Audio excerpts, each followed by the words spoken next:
Assalamualaikum, salam sejahtera Cikgu Nan. Kembali lagi. Dalam video pada kali ini kita akan membincangkan pelajaran matematik tambahan SPM. Dalam video pada kali ini kita akan melihat pelajaran taburan kebarangkalian bahagian yang pertama, iaitu berkenaan dengan taburan binomial. Perkara yang pertama yang kita akan bincangkan adalah berkenaan dengan pemboleh ubah. Yang dimaksudkan dengan pemboleh ubah adalah kuantiti yang mempunyai pelbagai nilai. Contoh yang biasa adalah berat dan juga tinggi. Maknanya dia mempunyai nilai-nilai yang tertentu. Pemboleh ubah rawak pula ialah pemboleh ubah yang diperolehi daripada satu uji kaji yang dilakukan dengan adil tanpa wujudnya sebarang unsur bias dalam memperolehi hasilnya. Contohnya, kita lakukan lambungan dadu secara adil untuk mendapatkan apakah dia permukaan yang terdapat di bahagian atas dadu itu. Pemboleh ubah diskrit pula merujuk kepada pemboleh ubah di mana nilainya boleh dibilang ataupun merupakan integer. Contohnya, dalam lambungan dadu tadi, permukaan yang tercatat adalah merupakan permukaan yang bernilai 1, 2, 3, 4, 5 dan 6. Dalam lambungan dadu tadi, kita akan memperolehi apakah dia permukaan yang timbul daripada lambungan itu. Ini adalah merupakan contoh dadu. Jadi dalam lambungan itu kita akan memperoleh apakah dia nombor yang tercatat pada permukaan dadu yang berkenaan. Dan apabila kita melakukan suatu percubaan, sekiranya hasil yang diperolehi hanya melibatkan dua kesudahan, iaitu sama ada kita berjaya ataupun tidak, ini adalah merupakan suatu percubaan yang dipanggil sebagai percubaan Bernoulli. Contohnya dalam lambungan dadu, katakan kita menakrifkan dia sebagai kejayaan apabila dalam lambungan dadu itu kita memperolehi nombor 1. Jadi kesudahan berjaya mendapat nombor 1 itu kita anggap sebagai kejayaan. Dan sekiranya kita mendapat nombor yang selain daripada 1, itu adalah merupakan satu kegagalan. So, percubaan yang sebegini kita panggil sebagai percubaan Bernoulli. Dalam percubaan Bernoulli ini, kebarangkalian berjaya apabila kita tambahkan dengan kebarangkalian gagal, jumlahnya adalah 1, iaitu P tambah Q sama dengan 1. Dalam satu eksperimen yang dilakukan secara berulangan ataupun banyak kali, katakan bilangan percubaan yang kita lakukan sebanyak n kali, kita akan mendapat kebarangkalian berjaya P dan kebarangkalian gagal N. Dan ini ditulis sebagai X, B dalam kurungan NP. Ini bermaksud X adalah merupakan pemboleh ubah rawak yang mewakili bilangan kejayaan dalam satu uji kaji yang dipanggil sebagai uji kaji binomial sebanyak n kali.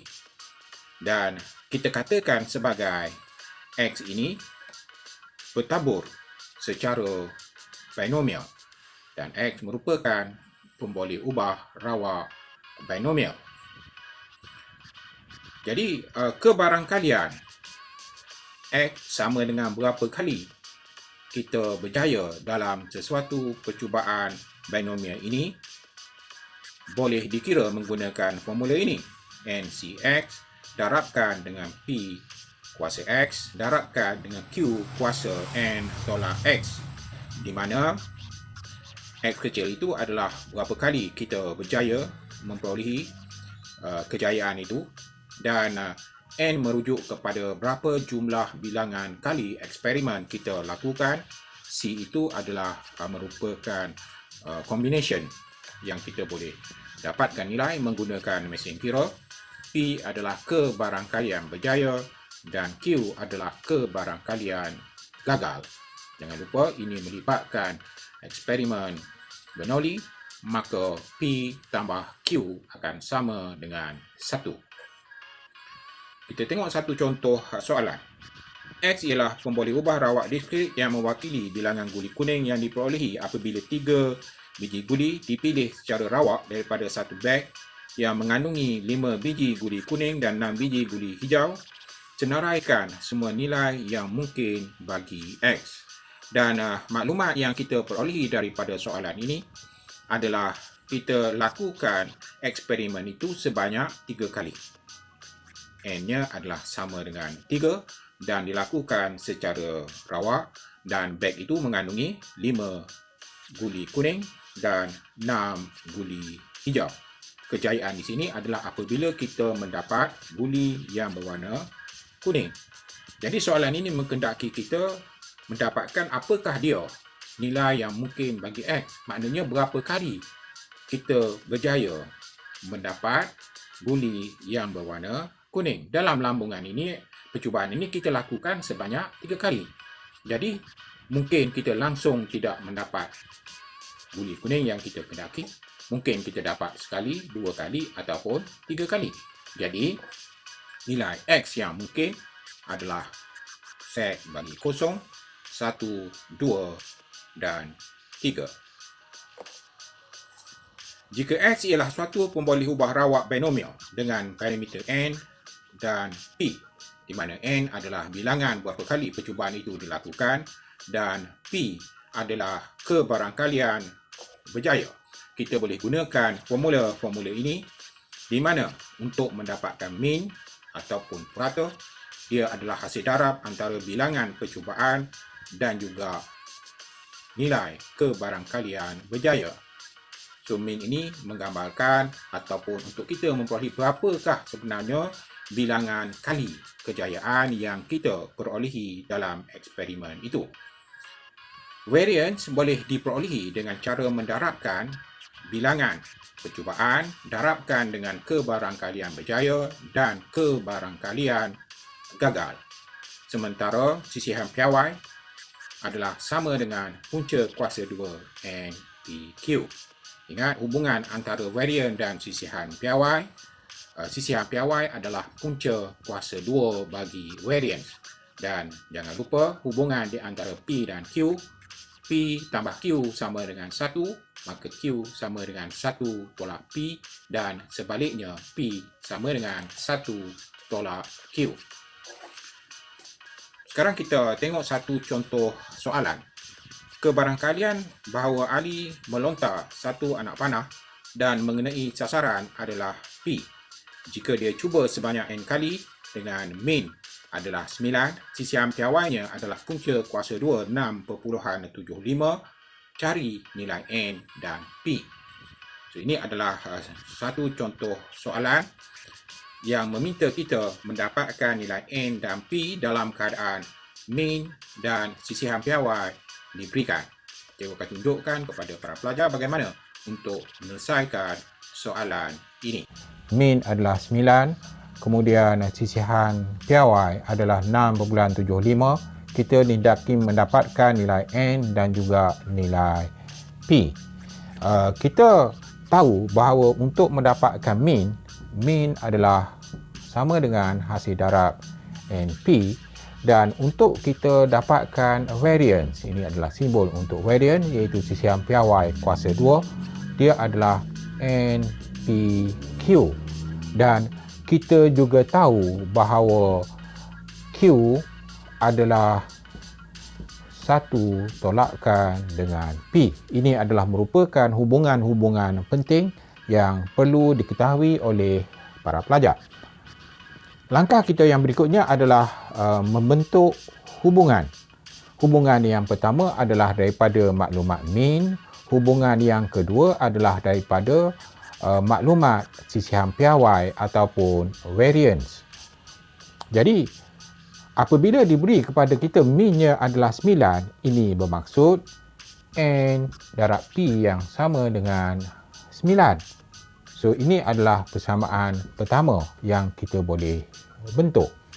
Kemudian persamaan kedua yang kita boleh bentuk adalah daripada hubungan sisihan piawai ataupun varian ini. Kita tahu bahawa varian sama dengan NP darabkan dengan 1 tolak P.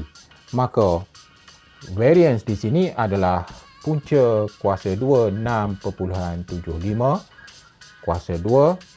Ini sebenarnya yang sama dengan NP darabkan dengan 1 tolak P. So ini adalah persamaan yang kedua. Apa yang perlu kita lakukan adalah menyelesaikan kedua-dua persamaan ini. Daripada persamaan yang pertama, kita tahu bahawa nilai bagi P adalah 9 per dengan N, ataupun kita juga boleh mendapatkan nilai bagi N. Dalam kes ini, cikgu akan gunakan P. P adalah akan sama dengan 9 perkan dengan N. So, apa yang kita lakukan? Kita akan gantikan dia dalam persamaan yang kedua, iaitu persamaan ini. Jadi, apabila kita gantikan, jadi ini adalah persamaannya. Kita boleh masukkan N di sini.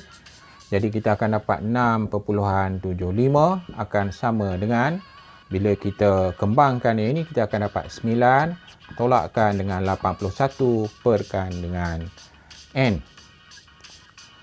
Kita bawa 81 per N sebelah kiri supaya dia positif. Dia akan sama dengan 9 tolak 6.75. So 81 perkan dengan N akan sama dengan, kita akan dapat nilainya adalah 2.25. Jadi untuk dapatkan N akan sama dengan 81 perkan dengan 2.25. Bila kita selesaikan, kita akan dapat 36. Maknanya percubaan itu dilakukan sebanyak 36 kali. Kita dah menjawab soalan untuk mendapatkan nilai N. Seterusnya kita akan dapatkan nilai P. Hubungan P dengan N, kita boleh gunakan hubungan ini. Maka P akan sama dengan 9 perkan dengan 36. 9 bahagikan dengan 36, kita akan dapat 0.25. Maknanya kebarangkalian berjaya adalah 0.25. So, itu satu contoh soalan. Para pelajar boleh mencuba soalan yang lain untuk memantapkan lagi pemahaman para pelajar berkenaan dengan pelajaran ini. Cukup dulu untuk kali ini. Jangan lupa like dan subscribe channel Cikgu Nan kembali lagi untuk dapatkan notifikasi bagi video-video yang baru Cikgu uploadkan. Jangan takut, jalan terus. Wassalamualaikum, salam sejahtera.